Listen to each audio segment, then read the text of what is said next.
En esta oportunidad les voy a explicar cómo diseñar un entrenamiento de natación para que tú, siendo entrenador, puedas llevar un esquema adecuado, puedas ir llevando tu entrenamiento de forma progresiva y que así puedas cumplir con los objetivos que tú te has propuesto para el grupo de natación que le vas a dar clases y que ellos puedan mejorar cada día.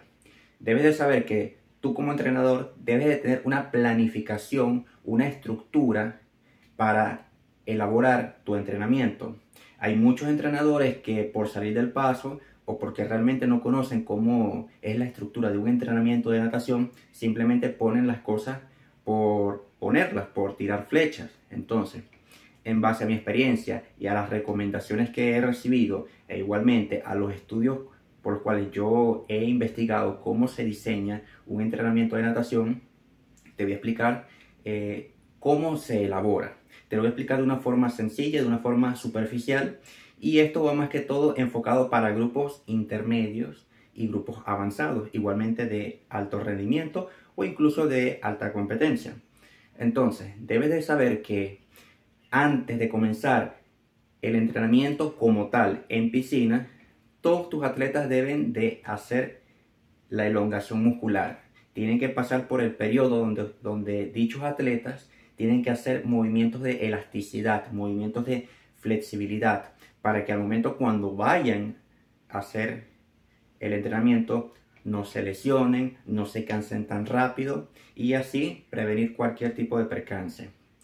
Antes de entrar al agua es necesario que nuestros atletas, nuestros alumnos, ellos hagan los ejercicios de elongación muscular, ejercicios de flexibilidad, que les va a servir mucho a la hora de tener un mayor rendimiento durante el entrenamiento. Luego de eso, nosotros pasamos por la fase que es el calentamiento como tal. Tanto para grupos intermedios como para grupos avanzados y también dependiendo del grupo, del rendimiento que tienen, por lo general nosotros los entrenadores colocamos entre 500 metros a 1 kilómetro. Luego que ya los atletas realizan el calentamiento es cuando nosotros pasamos ya al periodo de puesta a punto. ¿Qué quiere decir eso? Que nosotros vamos a preparar a los atletas para el trabajo que se va a hacer. Todavía no hemos entrado en sí en el trabajo principal. Estamos todavía en el proceso de preparar el cuerpo para el trabajo que se va a hacer, en este caso el entrenamiento. Entonces, cuando nosotros terminamos el calentamiento, y eso depende también de la capacidad y del rendimiento del grupo en el cual tú estás impartiendo la clase de natación, el entrenamiento de natación, viene lo que es el periodo de activación. Por lo general, siempre son series de 50 metros, series de 100 metros, con un tiempo de descanso. Por lo general, colocamos 10 series de 100 a 2 minutos. Es un tiempo muy largo de descanso porque los atletas pueden llegar a un minuto 30, pero allí ellos tienen 30 segundos de descanso y eso va subiendo poco a poco lo que son las pulsaciones y ya el cuerpo lo van entonando. Posterior a eso, nosotros pasamos a lo que es el periodo o la fase de la velocidad. ¿Por qué se coloca la velocidad de primero? Porque se supone que nosotros venimos de un previo descanso que tuvimos unas 8 horas para descansar. Nosotros venimos descansados, apenas estamos comenzando el entrenamiento y es necesario poner el cuerpo a tono y para eso se utiliza la fase de la velocidad. Allí nosotros preparamos el cuerpo con sprints, con carreras cortas de velocidad, ya sea con un periodo largo de descanso, con una recuperación completa o con un breve periodo de descanso, 30 segundos, 15 segundos de descanso, depende de lo que el entrenador esté planificando para ese grupo. Entonces, cuando nosotros pasamos por la fase de la velocidad, es necesario que en este caso al atleta se le dé todo el periodo de descanso posible. Si son series de 25 a 25 segundos de descanso o a 30 segundos de descanso, tienes que darle el equivalente a eso. Es decir, tienes que darle 30 segundos de descanso. En sí va a ser 1 minuto. 30 segundos de trabajo intenso, 30 segundos de descanso. Igualmente, eso depende de cada entrenador.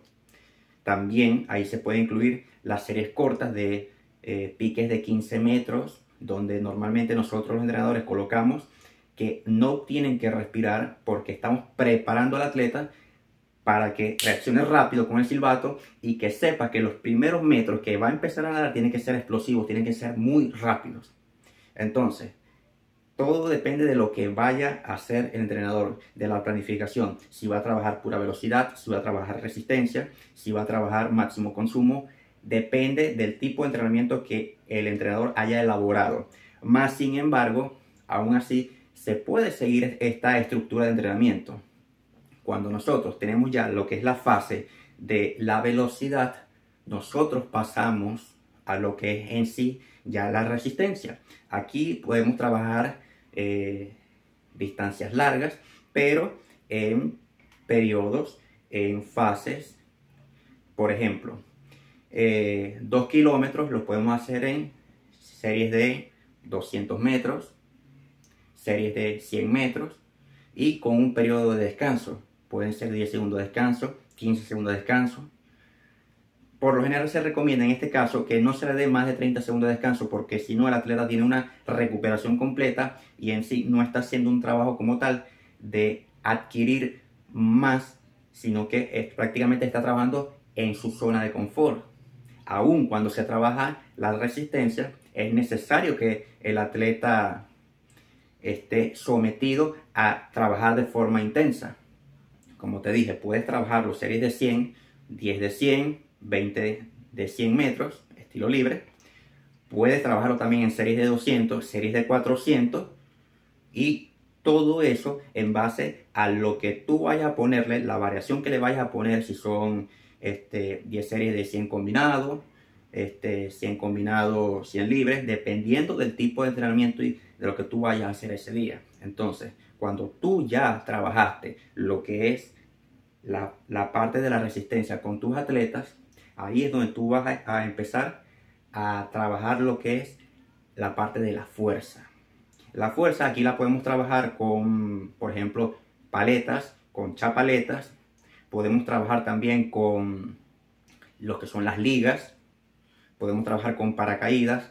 Depende del trabajo, como vuelvo y repito, depende del trabajo que tú hayas planificado como entrenador para tu grupo. Y también tienes que tener en cuenta el nivel que tienen tus atletas. No puedes ponerles, por ejemplo, a nadar series de 50 metros con paracaídas si ellos todavía no dominan eso. No puedes ponerles a hacer paleta y chapaleta si todavía no lo dominan bien. Tienen que tener dominio. Y ya lo que son los grupos intermedios y ya los avanzados tienen que tener dominio de lo que es la chapaleta, las paletas, incluso del uso del snorkel. Entonces, ya cuando planificaste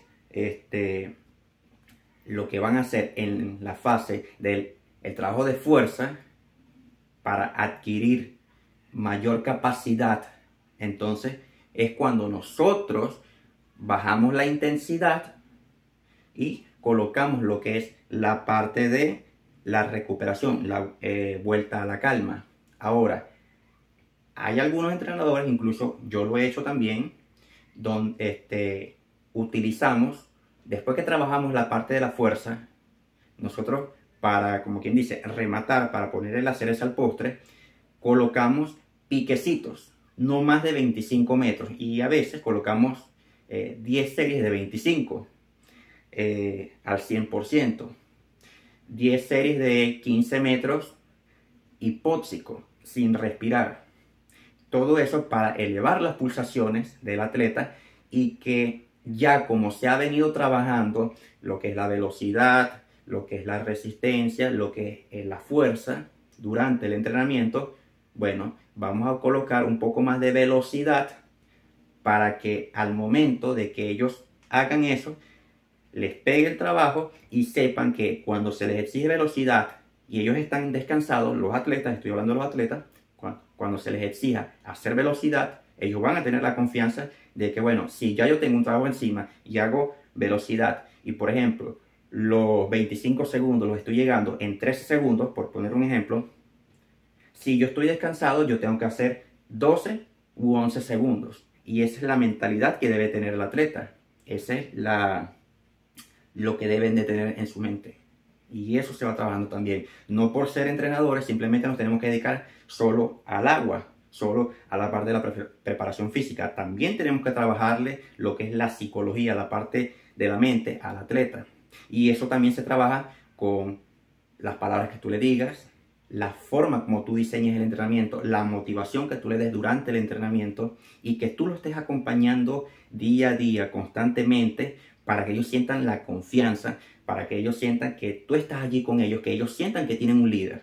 Porque muchos entrenadores simplemente lo que dan es el entrenamiento y se desentienden de sus atletas. Entonces, por causa de estos entrenadores, no muchos de los atletas tienen buen rendimiento y no muchos llegan a la selección. La mayoría quiere llegar a la selección, quiere representar al país, quiere ir a las Olimpiadas, pero si no tienen un buen entrenador y si tampoco tienen la disciplina como atletas, no pueden llegar lejos. Entonces, ya te he explicado cómo se diseña un entrenamiento de natación, cuáles son las fases por las cuales tiene que pasar un entrenamiento de natación, para que así acostumbres al atleta qué es lo que tiene que hacer, independientemente del trabajo. Si vas a trabajar solamente velocidad, si vas a trabajar, como te dije, resistencia, si vas a trabajar de forma mixta, si vas a trabajar máximo consumo, todo depende del trabajo que tú vayas a hacer. Igual la estructura es la misma.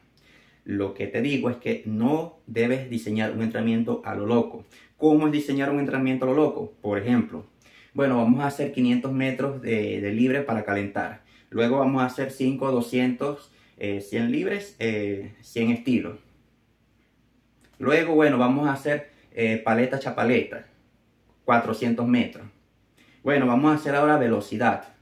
Bueno, ahora vamos a hacer 5 series de 200. O sea, no hay un orden de cómo hacer las cosas. Estás trabajando de forma desordenada. Y al trabajar de forma desordenada, el atleta no puede desarrollarse como tal. No puede ver el atleta, e incluso tú como su entrenador, si el atleta es bueno en velocidad, si es bueno en semifondo o es bueno en fondo.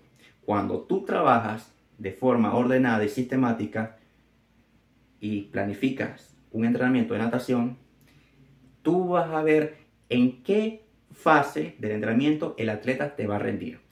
Esa es una de las cosas que tú tienes que tener en cuenta cuando tú diseñas un entrenamiento de natación. Y tampoco hay que olvidarse de, una vez que ya haya culminado el entrenamiento de natación, todos los atletas, todos, tienen que volver a hacer ejercicios de flexibilidad, ejercicios de elongación muscular. Porque de lo contrario, van a contraer los músculos van a estar fatigados y aunque estén reposando las 8 horas o incluso más, para el siguiente día no van a tener el mismo rendimiento, porque se exige que después de terminar o culminar un entrenamiento de natación o X entrenamiento en cualquier disciplina deportiva, porque se exige que tienen que elongar, que tienen que hacer ejercicios de flexibilidad, porque así pueden relajar los músculos, van a tener una mejor recuperación y al siguiente día van a volver a entrenar y no van a sentir la fatiga del entrenamiento del día anterior. Por eso es que es necesario hacer un entrenamiento sistemático, planificado paso por paso. Antes de entrar al entrenamiento, hacer su elongación muscular, flexibilidad. Luego, hacer la parte del calentamiento, que son los primeros metros que ellos hacen para la activación muscular dentro del agua. Segundo, la parte de la puesta a punto, que es la parte cuando nosotros estamos preparando el cuerpo para el trabajo que se va a realizar posteriormente.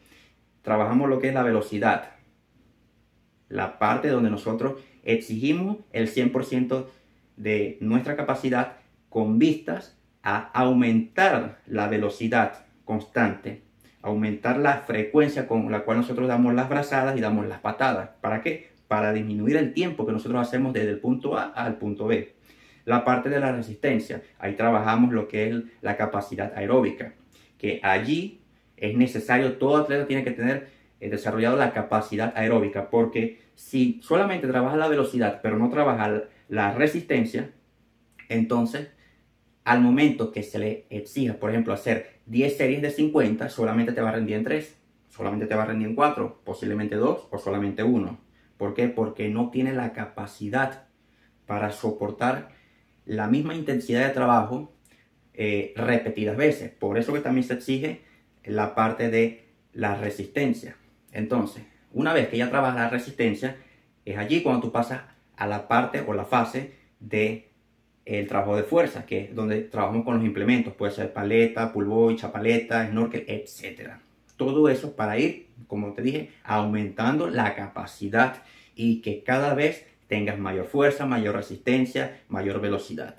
Luego de que haces todo eso, puedes trabajar velocidad.